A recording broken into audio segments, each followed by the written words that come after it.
heedande yo dande El Hadji Oumar Kodda Sarr ɓurɗo lollirde Kodda Oumar o jokolle yo jimowo inde andita Sénégal e caggal mum fof kanko e goldiɓe makko ɓe kolli tawaɗe fuladu e nokkuje kala ɗoɓe tawa Kodda Oumar no fulɓe mbini ko mulumuyni ko dogata an ɗi jimi a tawɗo jibbi ko virus nattuɗo e am par ce que min nenam jaɓananno Baba Mal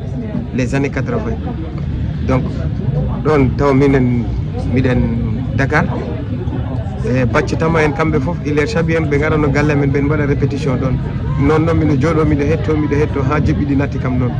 gila nden miɗo yiminkinto noon min kala ko tawɗa noon Kodda Oumar joni noon hene jatti woni nde andeɗa e jimi ɗi ko 2012 mi natti hen par ce que mi natno hen gila 89 ɗon ko danse rap men mbaɗannoon après men goppi komin garti noon ko 2012 ɗon ɓen gari men puɗɗori e kellaneki Habib Kodda Oumar yejo ana wawa min wawɗo mi susa yaade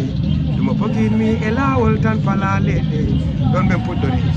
par ce que men joni men mbiyo joni les occidentaux min ngala komin mbawtaɓe yeyde sona komin jeeyani koye meɗen e ɗum noon mbimi min e frère am mo King Habib mbimo est ce que en mbatta cosan men o par ce que ko ɗum tan min mbawi yeyde tubakoɓe koɓe ngala o ram moɓe mbatta ɓen jogui ɗum est ce que faami nden men fuɗɗi wadde noon cosan o ha hande noon alhamdulillah e jimmi moɗon ɗi fof on jiiɗi hollude tawaɗe men wallude ɗemgal ngal hono ɗum worri tammo ɗum nafi tammo ɗum walli wiyat men mbaɗi réussir par ce que nde ɓen fuɗɗi jibbiɗi ɗo min mbino joni men guetoto par ce que folo a yiyanno ɓuɗɗo pullo jibinaɗo leydi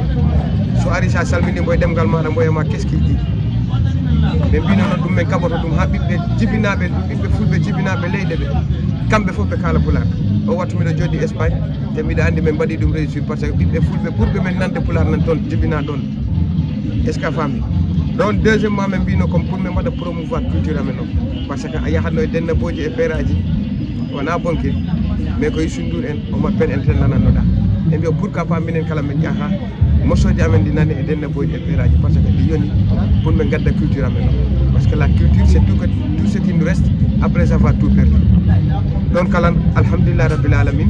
est ce que a faami min jeehi ha Brésil min naɓi ɗemgal amen ngal min naɓi culture amen o min jeehi France min jeehi Portugal min jeehi Espagne est ce que a faami min jeehi leɗɗi kewɗi min naɓi culture amen o Kodda Oumar ono meeɗi jaati waddande leydi Sénégal desewal eyyi en 2014 2015 min jahno Brésil par ce que min jooɗi Kolda ɓe noddi men Dakar ɓe mbi men compétition ɗin ɗon pour waɗgo représenté Sénégal Allah waɗi min jeehi min ɓaŋa e 14 région ji ɗi ɓe ɓaŋi groupe King Habib Kodda Oumar awa min jeehi Brésil sur 50 pays ils ont coopté 10 et dans les 10 le Sénégal ɗin to nder e nder ɗin 10 min jalti 3e ɓe gokki men trophée o minen ko nden ɓen gandi importance culture amen o ko ɓuri duuɓi sappo a inde andite e banggal jimi heeɗi ɓuri fof townude inde maɗa ko morceau ji ɗiɗi goto o wiyete pinal on ɗon ɓen kalta fuladu ko woni e fuladu ko a yahata goto yahata ɓe gimmiɗo min mbaɗi morceau mama o mo gandanɗa on ɗon ko Madou Ba okkuno men ɗum on morceau waɗi duuɓi jeeɗiɗi mais tuma kala pawɗa ɗum a sikkatni ko hande jaltinɗa on morceau ɗon mi noddi mama fi mama ɗi weeli gare guelten mama ɓe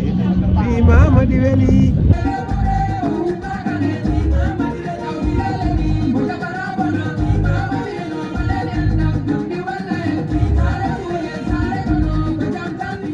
Kodda Oumar sukaɓe hewɓe ana ñembina on hannden ko woni wasiya ma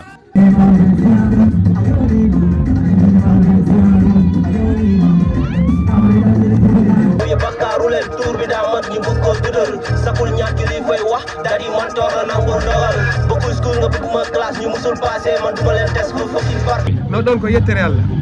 ɗon ko yettere Allah par ce que ko ɗum wonno objectif amen o ɓe ɗon kala sukaɓe kala noɓe janggoye seeɗa kala noɓe janggoye par ce que kala ko nattata a janggat ɗum ha ganda ɗum seeɗa ɓeni ɗe golle ɗe ɓeni mbaɗa représenté culture fuladu o mais kala noɓe ɓuri ɗum janggude kala